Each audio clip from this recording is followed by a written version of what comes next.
Ladies and gentlemen, before we move into session 1 of the panel discussion, a gentle reminder here. This annual Taiwan-India Dialogue is in a closed-door format, and discussions during the dialogue cannot be reproduced in publications or other deliberations without TAEF and ORF's prior authorization. Now, let us begin session 1 of the discussion. Stability and security in the Indo-Pacific, role of Taiwan and India. Please allow me to first introduce the moderator and the speakers for this session. The moderator for session 1 is Professor Harsh Pant, Vice President of the Studies and Foreign Policy Department of Observer Research Foundation. He is also a professor of international relations at King's India Institute. Our first speaker is Dr. Alan Yang, Executive Director of Taiwan-Asia Exchange Foundation. Our second speaker is Ambassador Gautam Bambawale, former Indian ambassador to China, Pakistan, and Bhutan. He is also a distinguished professor at Symbiosis International University. Our third speaker is Dr. I-Chung, President of the Prospect Foundation. And our fourth speaker is Admiral Sunil Lanba, former Chief of the Naval Staff India and former Chairman of the National Maritime Foundation. I'll now pass the floor to Professor Pant. Thank you very much, and let me once again welcome you all to this inaugural dialogue and to this very first session of this dialogue, in which we aim to discuss some of the broader strategic issues in the Indo-Pacific, and in particular what role Taiwan and India, first of all, have in this emerging maritime geography, and then possibly what is the assessment of the challenges from both sides, and then possibly what the two sides can do together. So, as we know, Indo-Pacific is for India the central geography around which a large part of India's foreign policy is revolving. And the challenges are structural in nature, the challenges are institutional in nature, and the challenges are normative in nature, because there is a wider strategic shift that is happening in the region, and we see it every single day. Taiwan feels it across Taiwan Straits, India feels it across the Himalayan borders. There is a sense of great power politics evolving in a direction which is highly contested, and actors in and around Indo-Pacific are feeling their way in trying to shape their foreign policies accordingly.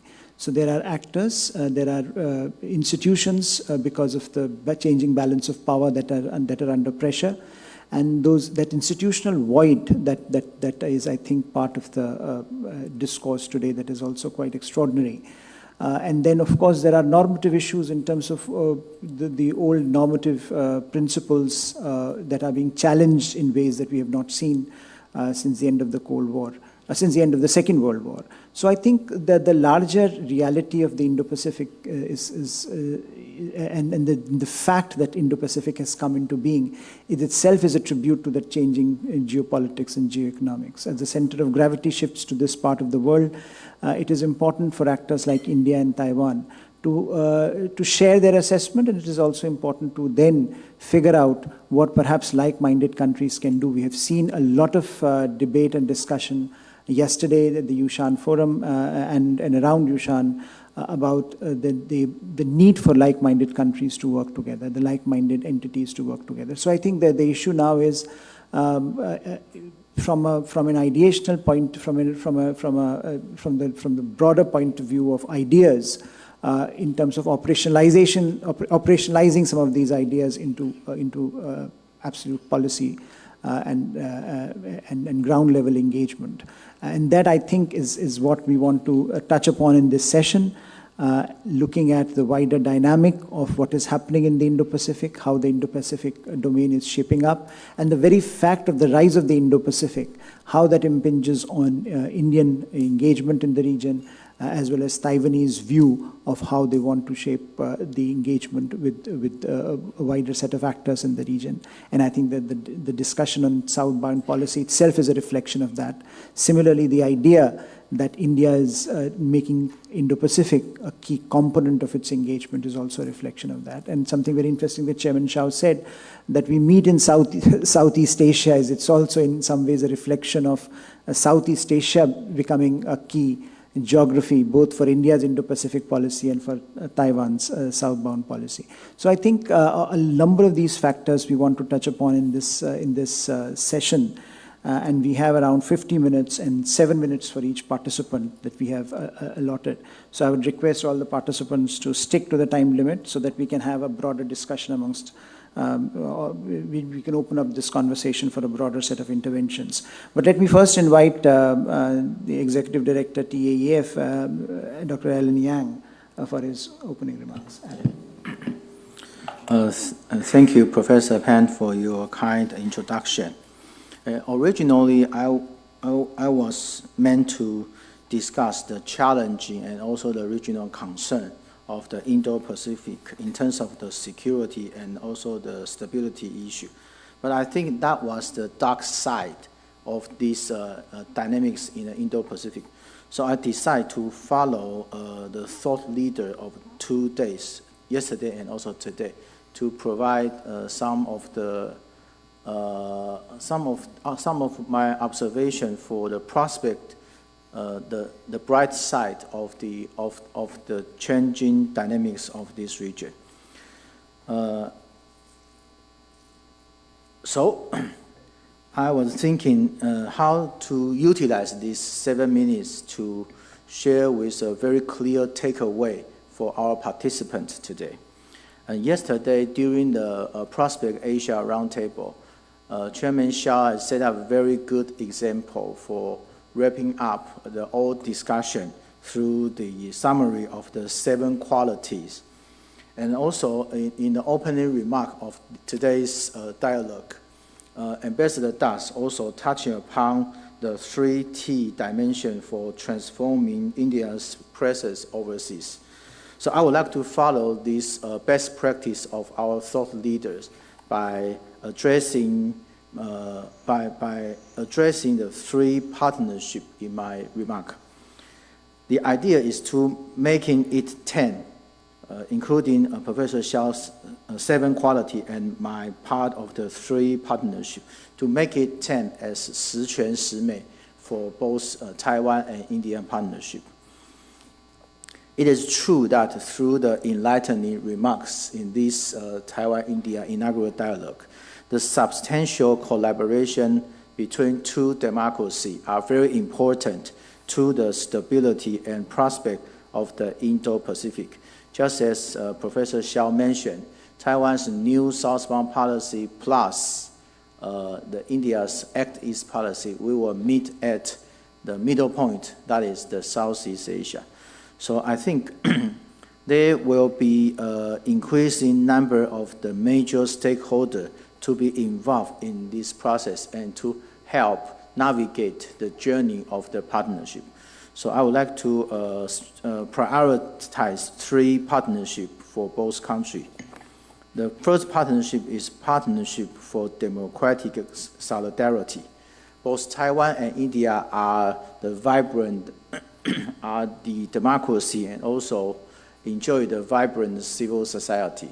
With 2 countries' signature foreign policy, the people-centered engagement and the people-to-people exchange will lay a solid foundation to facilitate and foster the bilateral relationship between the society, among locality, and also to upgrade the trust and partnership between the governments. So that's based on the so-called like-minded and share-valued democratic belief. And that's for the first one, the partnership for democratic solidarity. And the second partnership is partnership of vibrant stakeholders. During the past 2 years, although in Taiwan we still encounter the COVID-19 pandemic, but TAEF tried very hard to invite more stakeholders outside Taipei and outside the central government to implement the new southbound policy and facilitate the bidirectional exchange. So we launched some program and project to initiate the consortium for the city links. For example, we work with the Keelung city to initiate the port city links by tracing back to the historical tie with the region, and also navigate the maritime trade routes in Asia. So the city of Taiwan, the port city, that is Keelung, we try to find a partnership with the city in Malaysia, Penang, and also Manila in the Philippines to forge the consortium, but it's still on the way. We advocate the cultural exchange and people-to-people exchange. In the long run, we do hope to include more port city to work together for the transformation of the local development and also to enhance the capacity building program among those cities and stakeholders. Apart from the port city consortium, we also look at how to enhance the transformation of the heritage cities, such as the ancient capital of Taiwan in Tainan. We also look at to explore more tie with some ancient city or heritage city like Ayutthaya in Thailand and other city like Hue in Vietnam, so that those ancient city or heritage city can jointly work together for promoting the ecotourism or the smart city transformation together. And with that, we do hope that it will be grateful if our think tank collaboration can serve as the platform to facilitate more local dialogue and also to invite local stakeholders from the city government. And then we can forge a solid and resilient consortium for the specific city with specific function and features to work together so that we can let the signature foreign policy going beyond the capital city and also to reach out to different locality and different province of the region. Since I almost run out of time, I will quickly go through the third partnership. And the third one is partnership for policy community. I'm a specialist on Southeast Asia study, but I'm a firm believer of the new southbound policy. And with that, I try my best to learn the dynamics in India. And also with the help of Dr. Sana Hashmi, my colleague at Taiwan-Asia Exchange Foundation, we work a lot on India's foreign policy and Indian-Taiwan bilateral relationships.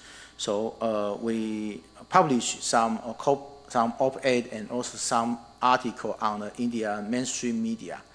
And that helped me to know more about the dynamics of policy community in India and also Taiwan's India study community. And during the past years, TAEF has published two policy reports and briefs on advancing India and Taiwan partnership. And we do hope that we can explore more possibility and frontier to conduct cutting-edge study on how to facilitate and advance Taiwan-India relations through multifaceted engagement. So the partnership for the policy community, especially to set up the task force for policy brief, are very important to both sides in ORF and also in TAEF. With these three partnerships, I do believe that both Taiwan and India will contribute significantly to the rural-based stability and the human security as well as the non-traditional security in the Indo-Pacific. And finally, I would like to wrap up my remark by mentioning the three aims. The first aim is here we gather at the inaugural Taiwan-India Dialogue. That shows we are meeting with each other in Taiwan, and hopefully rotatively can be meeting in India for next year. And secondly is, the second aim is we mutually learn from each other regarding the shared interest and also the common challenge and common issue through extensive and in-depth dialogue. And we are also consider that to work along with the city initiative, maybe our next Taiwan-India dialogue in Taiwan in 2014, we can consider to move that dialogue in Tainan, the ancient city of Taiwan, so that our Indian delegate can explore more about the everyday life and the real face of Taiwanese society. And that will also facilitate more closer tie between both institutions and both countries. With these two aims, we can finally moving forward together to the shared direction and finding the new way to really appreciate each other's richness and culture and prospects. And with these three partnerships and three aims, I would like to conclude my remark. Thank you very much.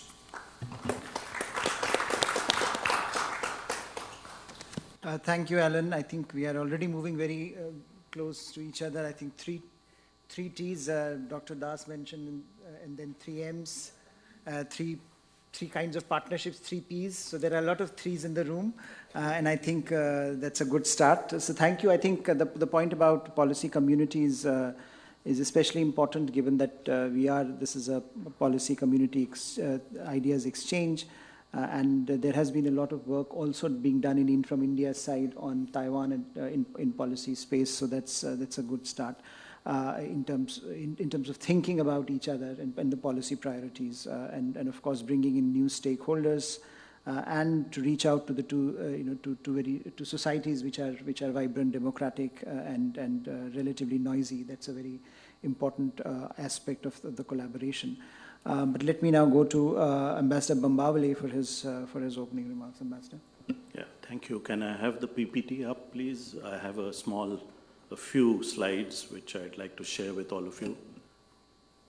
So let me start by saying it's a great pleasure, privilege to be here at the inaugural India-Taiwan Dialogue. Thank you very much, ORF. Thank you very much, TAEF, for inviting me.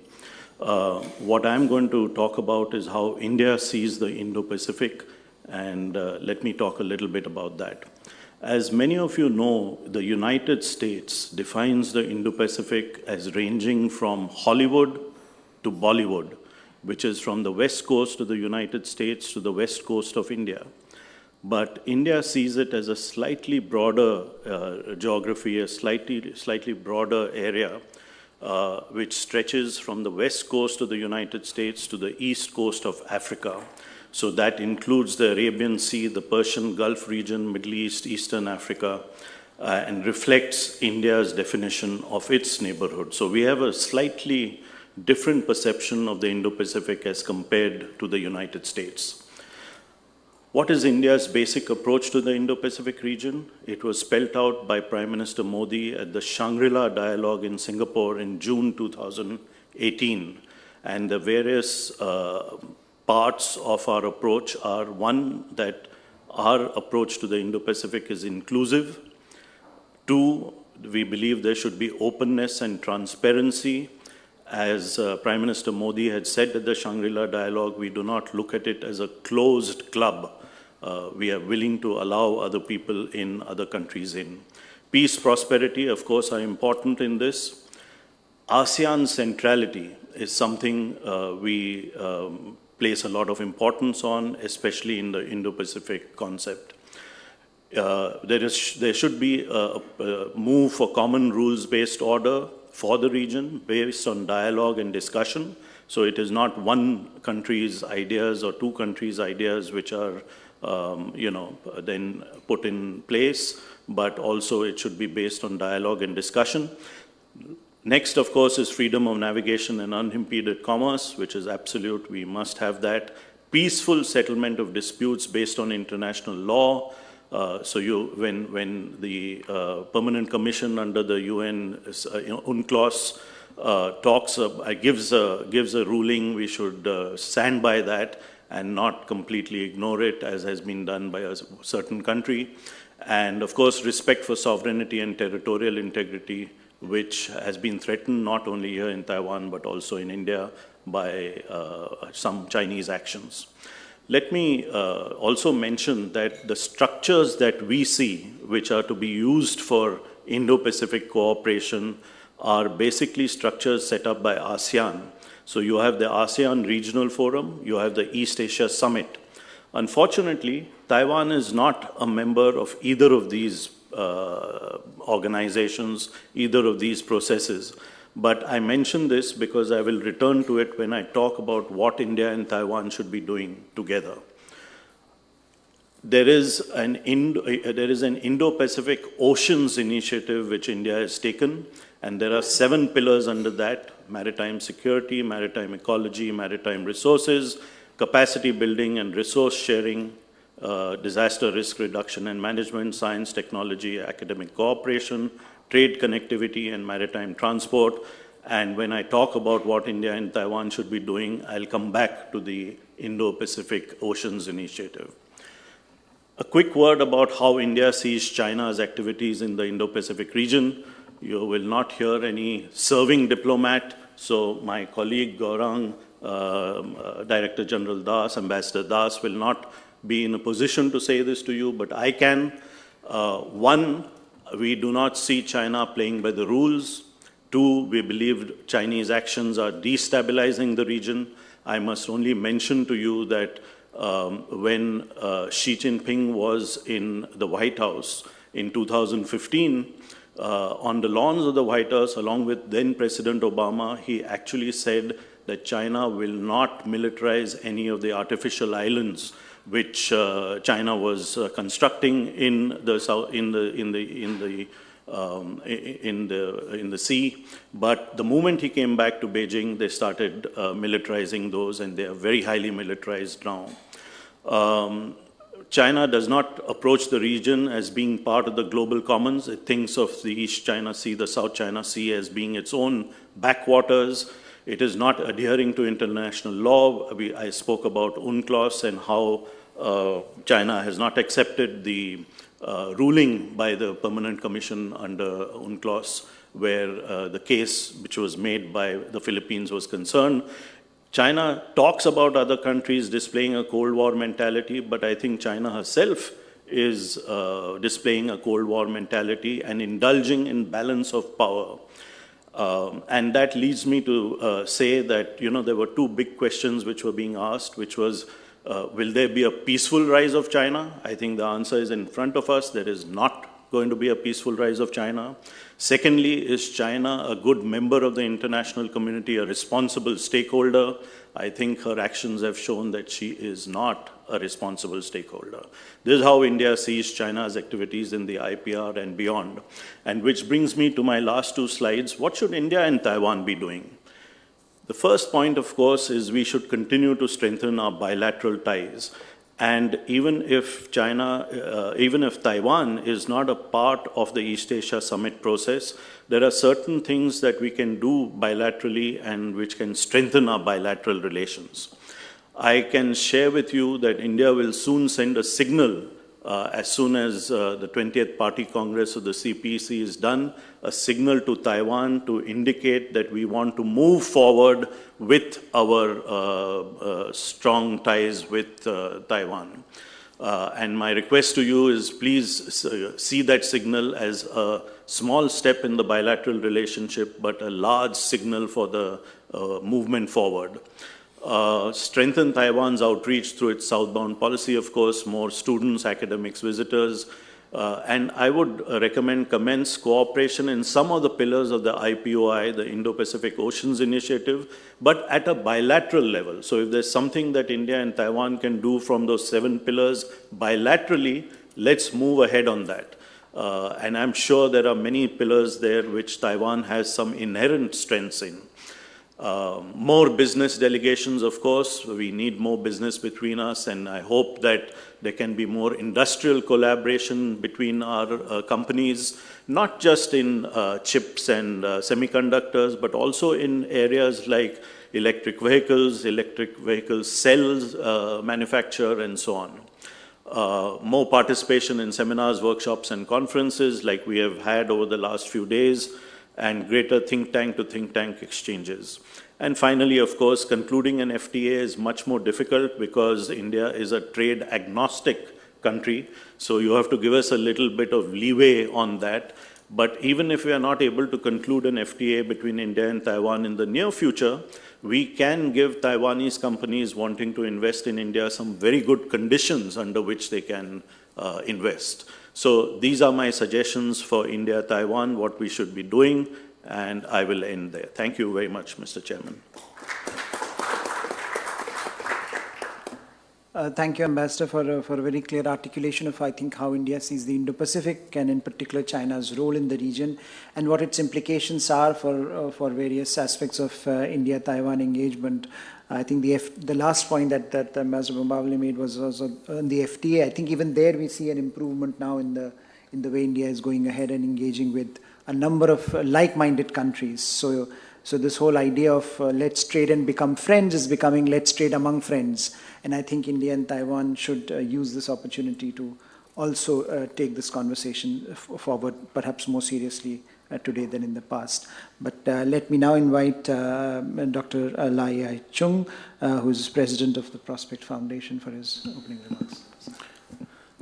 Thank you, Chair. And thanks for inviting me to this very distinguished and high-level esteemed speakers dialogue. And I'm very privileged and honored to be here. I will just follow what the Ambassador Bambawale has said and continue. So I'll just focus on the recent strategic environment development. So less on the Taiwan-India could do because I will cast a very dark shadow about what is happening. The strategic environment view in Taiwan, at least in my view, right now is very challenging. Opportunity exists, yes, but the dark shadow looms very large.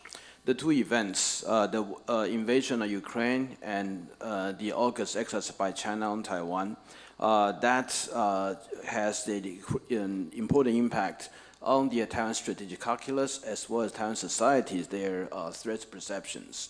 I think it is not exaggerating that right now the greater number of the people in Taiwan started to think about the real war on Taiwan by China. What I'm saying is a kinematic war on Taiwan. That's become a real possibilities. And also the issues regarding that how the United States is thinking about when we look at the Biden administrations. Last year when it just inaugurated, the two Indo-Pacific commanders, their testimony in the Senate, the Biden administration does not seem, at that time, did not seem to endorse it. But then after the war in Ukraine happened, we started to notice that the tone from the Biden administration shifted significantly. In the past, when the both Indo-Pacific commanders they talk about the year 2007, how that might be not just about the year, but within the time frame about the Chinese possible military attack on Taiwan. The Biden administration did not really get on board, but this year after the war in Ukraine, we started to see first from the Ministry of Defense and then the CIA director as well as the Director of National Intelligence. They started to mention about time frame from year 2027 to year 2030 as a possible war on Taiwan. And also just recently, about 2 or 3 weeks ago, the Deputy Director of CIA talks about how the CGM is ordering his troops to be ready for the attack on Taiwan before year 2027. Of course, that does not mean that China already made its mind, but apparently that add up all the urgency and the kind of threat suppression that the United States is having. And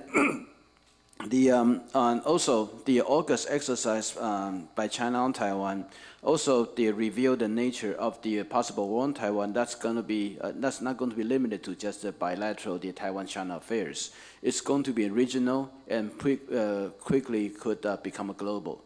Regional in the sense that it involves Japan, apparently, and also involve Philippines, although not a lot of people anticipated, but we do know that the Philippine strategic communities and the military establishment, they started to talk very serious about how the war on Taiwan will impact Philippines, and also been alerted about the closeness between Philippines and Taiwan. We were made known that the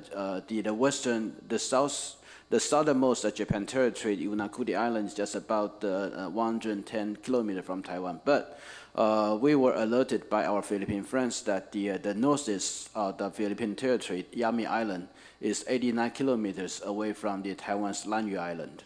And so that, and they consider that they're from Kaohsiung Port to Paratus, that is about 435 kilometers. So that demonstrates how close about the Taiwan and the Philippines, and how the nature of the Taiwan Strait contingency will evolve and quickly become the regional affairs.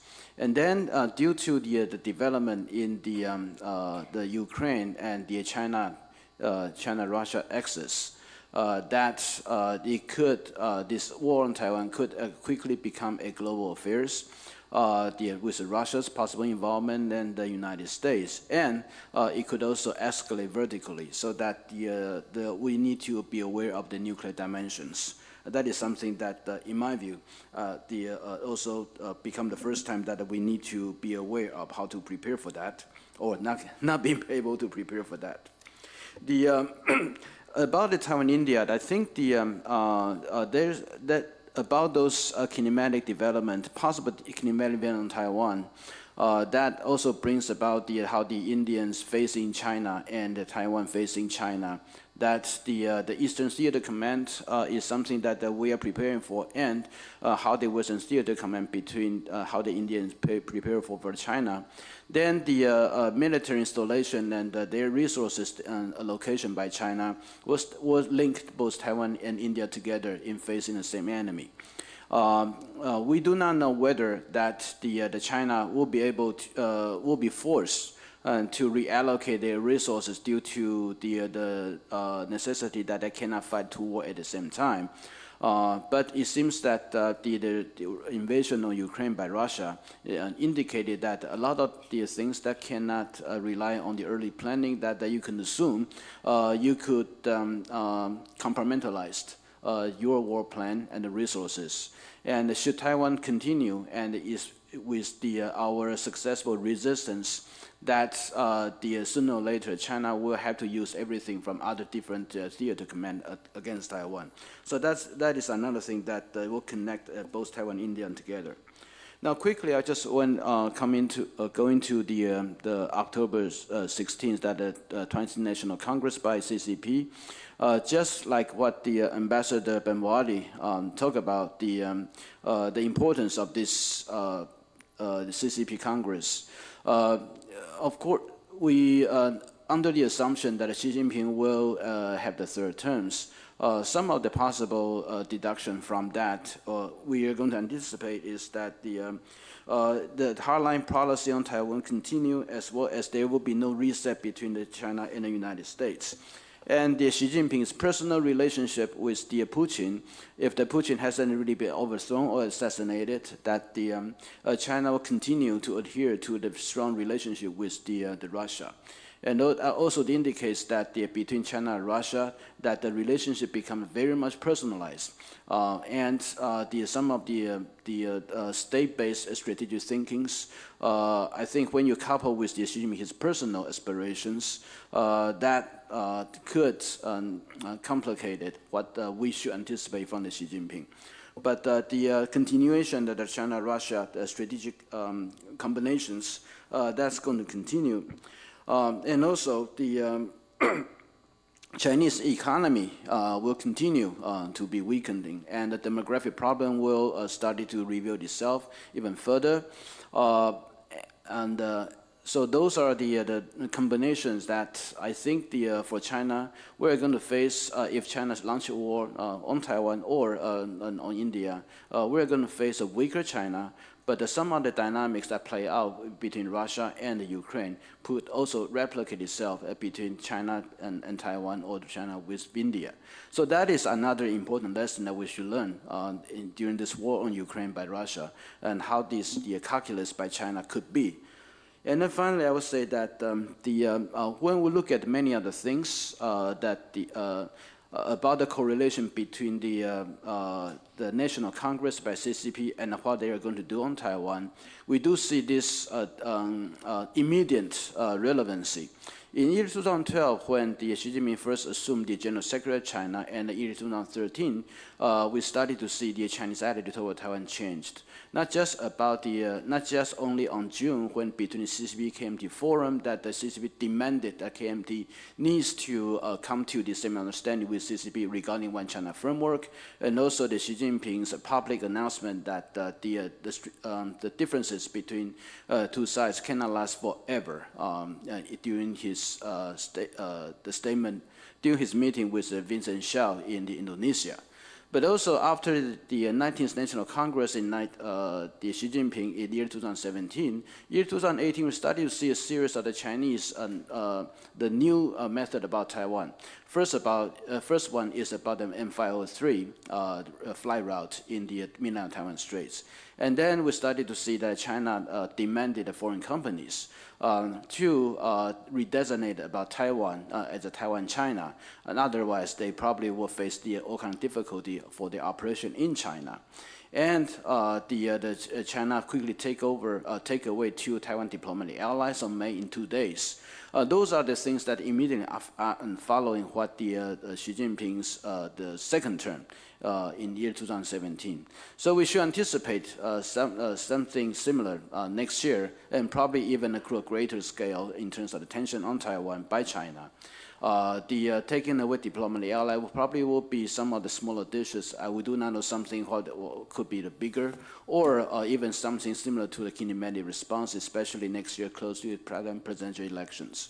So with that very dark, in my own anticipation predictions, many of the things I said mistake will be corrected by the esteemed General Secretary of the Xu Shijian, who is also a renowned expert on China by himself.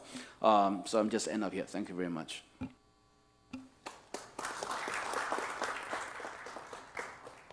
Thank you. This is, I think, very useful to get an assessment of, howsoever dark it might be, to get a very rational and serious assessment of where things are headed in the Indo-Pacific, because that will have implications, as you point out, for countries like India, for Taiwan, for other actors that are like-minded, and that do see the problem that I think Ambassador Bambawale also highlighted in terms of what China is doing and where it seems to be headed, both domestically as well as in its foreign policy. Last but not the least, let me invite Admiral Sunil Lanba, former Chief of Naval Staff, India, to make his comments. Sir. Good evening, ladies and gentlemen. When you were last in this panel, a lot what you want to say has already been covered by the other panel, especially Ambassador Bambawale. So, be that may, the term Indo-Pacific combines Indian and the Pacific Ocean into a singular regional construct and is centered upon the oceans, and is a common thread which connects this vast ocean. And this term, in my opinion, has come about because of the importance of the Indian Ocean and the emergence of India. The Indian Ocean is the third largest ocean in the world. It's a very unique ocean which access to it is through choke points. It's not open on all sides. It's bordered by landmass on the north. So you can either enter the Indian Ocean through the Malacca Straits or Sunda or Lombok, and if you go to the other side, it is Bab el Mandab and through the Persian Gulf. Now, India occupies a central position in the Indian Ocean, and all the important sea lines of communications cross very close to the Indian coastline. And over 100,000 ships transit the Indian Ocean. They carry almost 66% of the oil, 50% of container traffic, and 30% of bulk cargo on the sea lines which cross the Indian Ocean. And another unique feature about the Indian Ocean is majority of the trade is more than 80% of the oil or the trade which emanates in the Indian Ocean is extra-regional. So there is a great deal of importance. Now, what can India and Taiwan do together? Fortunately for us, the Indo-Pacific region is too large a region for a single nation to dominate it. So you need like-minded countries, navies to come together, to work together, to take things forward in the Indo-Pacific. One of the primary aims to operate in the maritime domain is to have maritime domain awareness.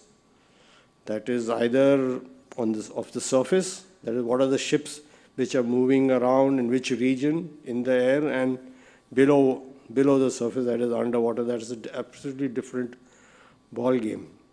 So what has happened in the last 10 years and what India has done is we have signed an agreement with a number of nations, over 20 countries and multilateral constructs to have information sharing, to have a comprehensive maritime domain awareness of the region.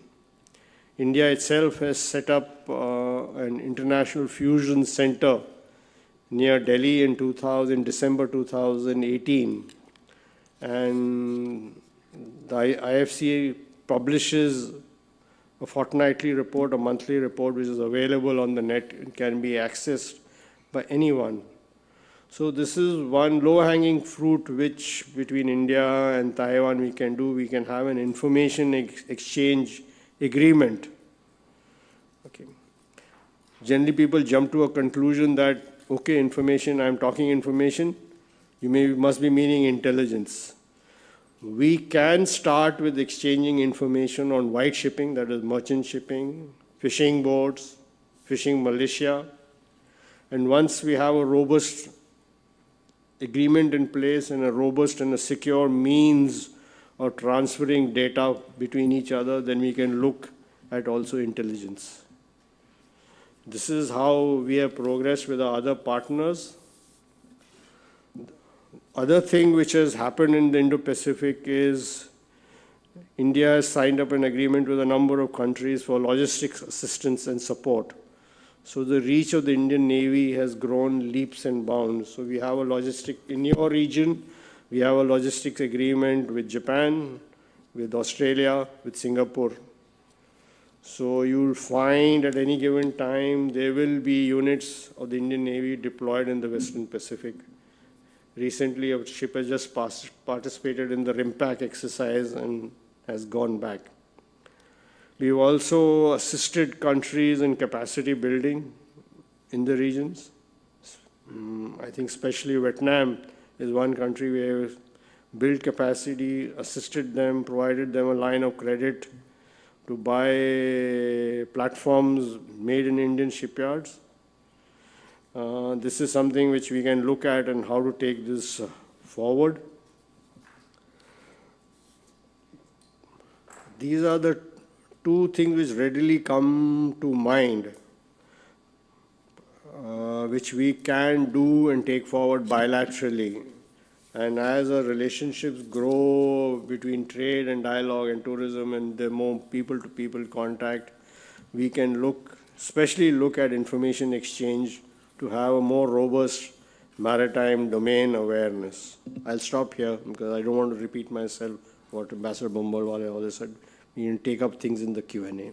But last thing I want to say is, no nation has invested so much of capital in the last 30 years as the Chinese have in their navy. The growth of the Chinese navy has been unmatched. It's been phenomenal. They have been inducting at least 10 to 12 major platforms every year for the last 10 years. So numerically, they have the largest navy, they have the largest coast guard, They have the largest fishing fleet. They have the largest maritime militia. So in the Indo-Pacific Ocean, they are a force to be reckoned with. In the Indian Ocean, since October 2008, at any given time, there are about 6 to 8 PLA Navy ships deployed. There are 2 destroyers or a frigate along with a tanker deployed for anti-piracy patrol, and others are their satellite control ship, hydrographic ships and all that. When you look in the past, between 2013 and 2017, the Chinese Navy were all over the world. But thereafter, they have not been deploying as frequently as they did during this 4 or 5 year period. So they pulled back on the deployments other than what is happening in these Indian. I'll leave it at that. Thank you.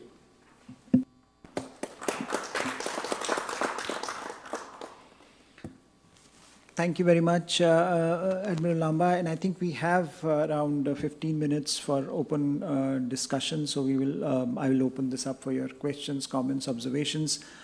Please, if you can make a sign so that I know who wants to intervene and who wants to comment. I think, so please,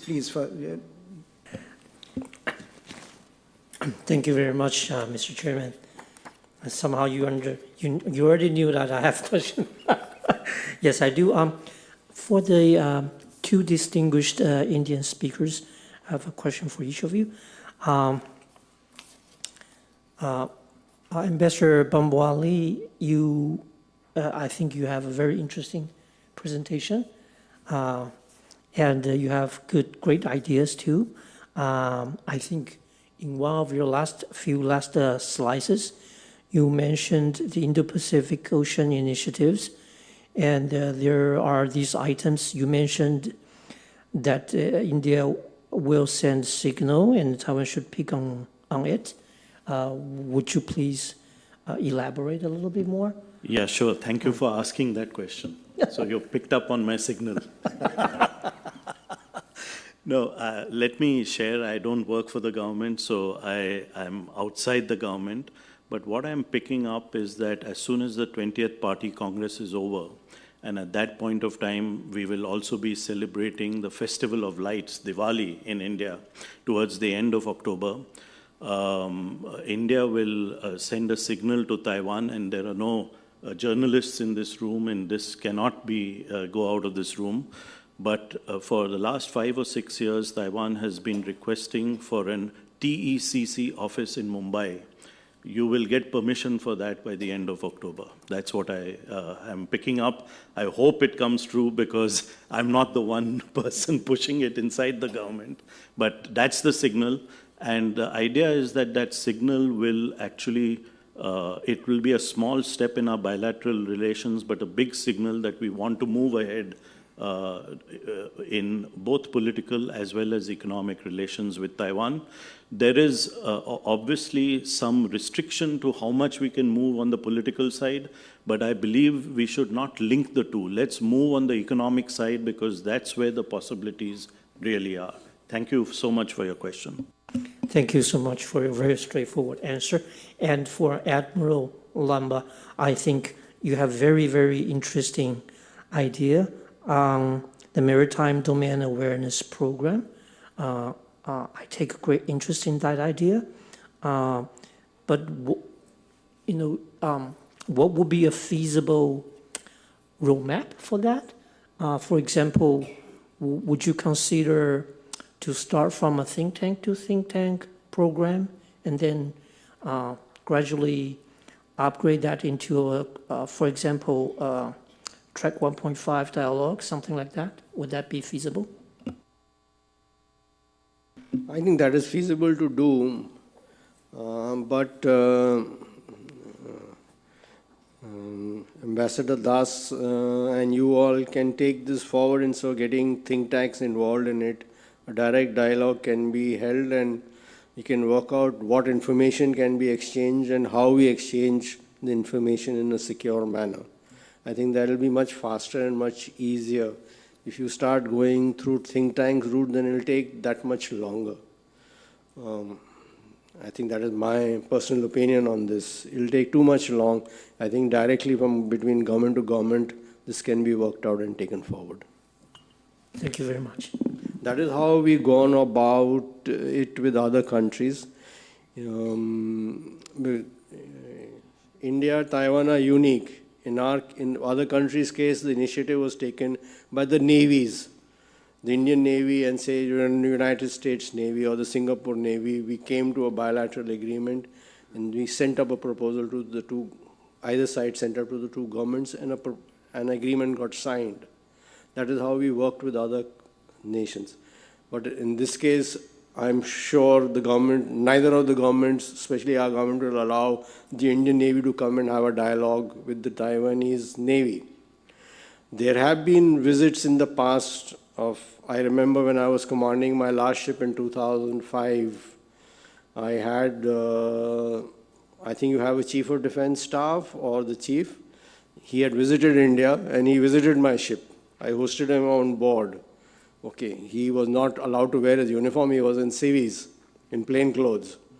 So we can work between the ITA and your organization in Delhi and then take this initiative forward. Thank you. So let me just take a few questions and then we will let the panelists answer. So I think there are two people here who want to respond. Sir, please go ahead. Okay, thank you for the invitation to participate in this very interesting discussion. Again, question to Admiral Lanba. You briefly mentioned about the IFC. I quickly Googled and found that you have a kind of a IFC is organized by Indian Navy and seems to have a so-called liaison office there. Probably my question relates to Shijian. It's possible, I don't know, I have never seen, I don't know how this kind of IFC, what kind of a function for Taiwan, how important for Taiwan. But my question is possible for, because this is run by the Indian Navy, and it's possible for Taiwan to have someone sent into IFC Center as a liaison officer? This is the first question. Second is about the I-Chung portray quite a dark picture for us. So my question is for friend to Indian panelists, maybe Ambassador, you can tell us that how India overall perceive the kind of a potential conflict in the Taiwan Strait, because in the past two years, international media have made tremendous report about the likelihood of possible war or conflict in Taiwan Strait. But how the New Delhi perceive that, and any kind of assessment, the New Delhi made a kind of assessment for any kind of potential damage to India, and any kind of planning for the wars. So those are very general. I'll answer your first question.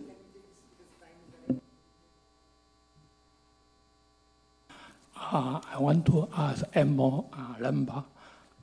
You know that China and India seems in a kind of strategic competition. You know that the Chinese Navy had launched 3 aircraft carriers, and India had 2, right? And so now the Chinese economic seems in the bad state, and the One Belt One Road initiative also are shrinking. So do you see that future Indo-Chinese maritime competition will decrease, or the possible future?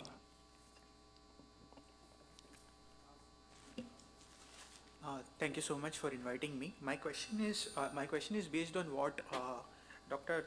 Lai spoke, and my question is directed towards Ambassador Bambawale. We have spoken about maritime domain awareness, but I can see the potential of security domain awareness more than maritime domain awareness. This is based on what has been happening since 2008, but especially what has been happening since 2018-19. PLA modernization, new type of military operations which were recently revealed, mobilization which has happened in Eastern Theater Command in this year, and mobilization which is happening in Western Theater Command since past 2 years. Operations in Theater Command and the kind of deterrence that two countries are looking towards. So is there any chance of security domain awareness, and what would be the institutions that would enable it? Can this happen between government or government? Can this happen between think tanks? What are the kinds of structures that we are looking if this is going to happen in the future? Thank you. So, Admiral Lanba, you can go first, and then Master Bambawale. The International Fusion Center works in a couple of ways. One is you have liaison officers from different countries posted at the International Fusion Center. At the moment, in the International Fusion Center near New Delhi, there are 6 liaison officers from different navies posted there. Like there's an International Fusion Center in Singapore, where they have over 15 or 16 liaison officers, including the Indian Navy's liaison officer is there. So that is one way that the liaison officer is there. He helps develop the picture. The other is whomever you have an agreement with, the International Fusion Center shares data and what is happening in the maritime domain with your partner country. So these are the 2 ways it works. But to position a liaison officer, say like in this case, India will have to invite Taiwan to position a liaison officer at the International Fusion Center. As far as your second question of Taiwan Strait, I think we'll answer it in 2 parts. I'll let Gautam answer the diplomatic part, and I'll take up the military part of it later. No, so let me take on that question about how India looks at a possible conflict in the Taiwan Straits. Let me start by talking about how India looks at a possible conflict on the India-China border. We will fight the People's Republic of China on our own. We don't expect Taiwanese soldiers to be on the border with India. We don't expect American soldiers to be on that border, or Japanese soldiers or Australian soldiers. But what we will expect is diplomatic support, as well as, of course, support in the sales of arms and armaments. So I think, I think we should also acknowledge that India's potential to enter any kind of conflict in the South China Sea or in the Taiwan Straits is also going to be limited. We will give Taiwan diplomatic support, no doubt about that. But our ability to come in here is limited. However, let me point out something which my young friend sitting there, Antara, made a few days ago as we were discussing our Taiwan visit, which is that as the tensions in Ladakh progressed from May of 2020, we saw that the Chinese were bringing up some of their best troops, crack troops, to the border with India. So the point is that we in India have tied down some of the best parts of the Chinese army on our border. And to that extent, that cannot be moved to the Eastern Command and to face Taiwan. And similarly, Taiwan has tied down some of the best parts of the Chinese army on this side in their Eastern Theater Command. And to that extent, they cannot be moved to the Western Theater Command. So in a sense, we are already helping each other to a certain extent. So this is just something which we were discussing a few days ago and which I will share with you, and I don't know how you react to it. On the question of security domain awareness, absolutely. I believe that India can learn a lot about how not just Chinese Communist Party leaders think, but how the PLA thinks. We used to have a very rich exchange of people from the Indian Army, from the Indian Armed Forces, from the Indian Navy, coming to Taiwan to do courses on the PLA. I hope they continue. I hope they're continuing, and we should have more of them, not just from the armed forces, but from other parts of the Indian defense forces should also be part of it. And if there's anything that we can do to help in this respect, we would be more than happy to do it. But where the Chinese Communist Party and the PLA is concerned, I think your expertise is much better than ours. So I'll stop there. Thank you. Militarily, across Taiwan Strait, military operations an amphibious operation is the most complex military operation which any armed forces can undertake. Ultimately, whatever China PLA's capability is, you can launch ballistic missiles, you can send aircrafts across the Taiwan Straits and bomb infrastructure and all that. But ultimately, you'll have to have boots on ground if you want to capture Taiwan or integrate it with mainland. And there are only two ways of doing that. One is to put an amphibious task force across the Taiwan Straits onto the shores of Taiwan. And I think you all will be more knowledgeable than I am. There will be only limited number of beaches where this operation can take place. You need the right gradient of the seashore to do an amphibious operation. Not any and every beach can be used. And the other is by airborne forces. And in my personal opinion, at the moment, the risk of this being done successfully is too high for the PLA. We have to take into account unsuccessfulness and the loss of face of President Xi in case he tries to do this. So in my personal opinion, in the near future, militarily, it is not possible for China to launch across-strait military operations to physically integrate Taiwan with mainland China. I think we have come to the end of the first session, and it has been a very fruitful session because it's often said that look, there are enormous opportunities in economics and trade, but politically and on defense and strategic matters there are still challenges. But as we have discussed, there are enough opportunities even there that I think we should tap into, and we should think about in terms of our own assessments of the region and how our strategic challenges are emerging and what can be done about it. So I would just like to thank all the panelists for their views on this session, and thank you all for your interventions.